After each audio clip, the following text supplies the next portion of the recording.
આણંદ શહેરની વાત કરીએ તો આણંદ શહેરમાં સલાટિયા રોડ પર હાલાણી હાઇટ્સ પાસે આજે સવારે કારમાં આગ લાગતા અફરાતફરીનો માહોલ જે છે તે મચી જવા પામ્યો હતો।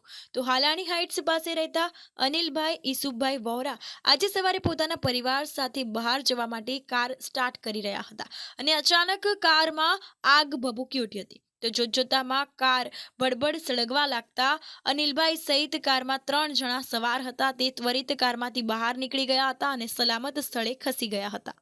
તો આ અંતર્ગત ઘટના સ્થળે અનેક લોકો આવી પહોંચ્યા હતા અને પાણીનો મારો ચલાવીને આગને કાબૂમાં લેવાના પ્રયાસ હાથ ધરવામાં આવ્યા હતા।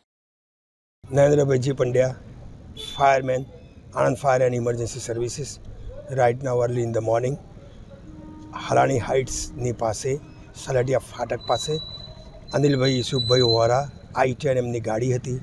તાબડતોડ તેમણે આણંદ ફાયર બ્રિગેડમાં કોલ આપતા ફાયર એન્ડ ઇમરજન્સીસ અમારા ફાયરમેનની ટીમ સાથે ફાયર ફાઇટર લઈ અત્રે આવી અને જે I10 ગાડી હતી તેમાં ફાયર થયું હતું। તે પહેલાં ત્યાંના રહીશોને જે ઓનર છે I10ના માલિકે અને આજુબાજુના જે રહીશો હતા એમણે પણ આગ ઓલવવાની કોશિશ કરેલ, પરંતુ તેમને સફળતા ન મળતા તેઓએ આણંદ ફાયર બ્રિગેડને કોલ આપતા અમે તાબડતોડ અત્રે આવી અને ફાયર ક્લોઝ કરી આપેલ છે।